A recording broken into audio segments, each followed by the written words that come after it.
So about 5 weeks ago, the UK and Rwanda signed a deal in which the UK would send asylum seekers. They would get deported and sent to Rwanda.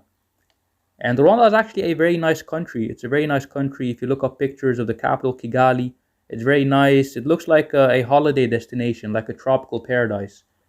So I don't know whether these refugees should be happy or upset. But according to Africa News, the first batch of asylum seekers sent to Rwanda from the UK under a controversial new deal will likely arrive in the East African nation in the next few weeks. So, since being announced last month, the agreement enabling Britain to send migrants and asylum seekers to Rwanda had attracted furious criticism from rights groups, opposition figures in both nations. According to the arrangement, the British government will send anyone entering the UK illegally, as well as those who have arrived illegally since January 1, to Rwanda.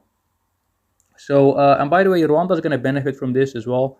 The UK is going to give some money to Rwanda allegedly for taking in these refugees. I mean, Rwanda has to benefit. They can't just take people for nothing.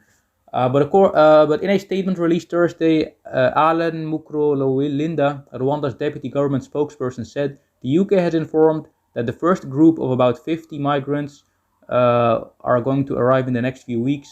Yolanda Makolo, the government spokeswoman, confirmed the migrants were likely to arrive in the next few weeks. According to the Rwandan authorities, the British government will provide up to £120 million to Kigali, and migrants will be integrated into communities across the country. The proposals to relocate tens of thousands of people in the coming years, which is said to be challenged in British courts, has been slammed by rights groups as, quote, inhumane.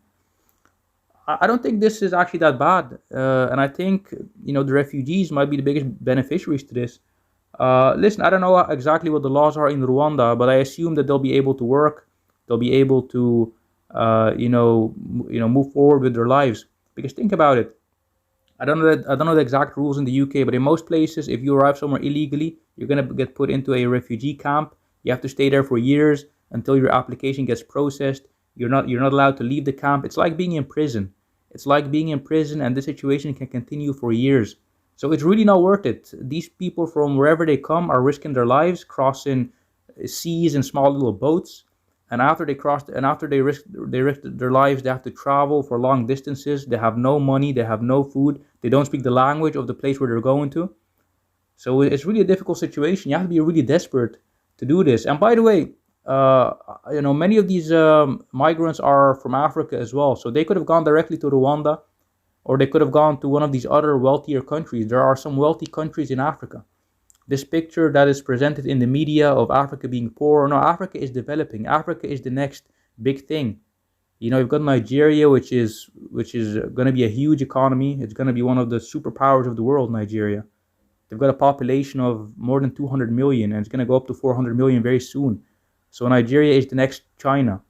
So you've got Nigeria, which has many, many billionaires. You have, I think, Equatorial Guinea, which is very wealthy. You have Angola, which is wealthy. You have Rwanda, which is wealthy.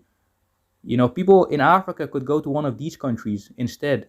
And people coming from the Middle East, there's loads of wealthy countries in the Middle East. All those oil nations are very wealthy. There's enough money to go around. It's just, all the, the mismanagement and all these bad governments and stuff like that.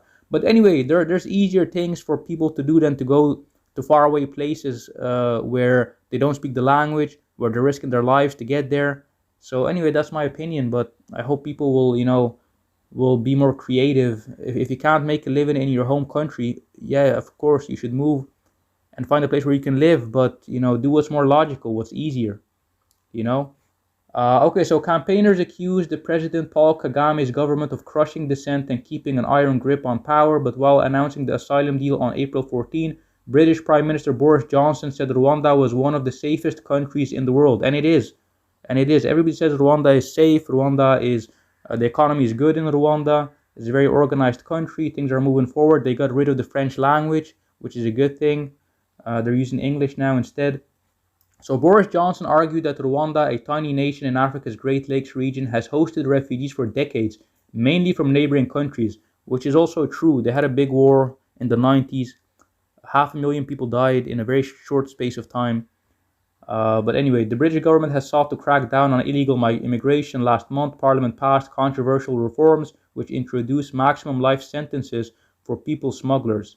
The Nationality and Borders Act also imposes tougher jail terms for anyone arriving illegally in the country, which has raised fears it could be used against asylum seekers and refugees. By the way, after Brexit, I expected the UK to open up more to to migrants from other countries, because now people from Poland or from other European countries, they can't just get on a plane and go to the UK and work. They can't do that anymore. So I expect there's going to be a shortage of lower skilled workers in the UK, and that they would actually allow more people to come from outside the EU. But that seems to be not the case. But we'll see what happens.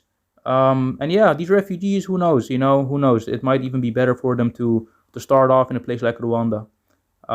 They just need to be positive. They need to keep an open mind and be creative with their lives. Like and subscribe. Let me know what you think. Thank you very much.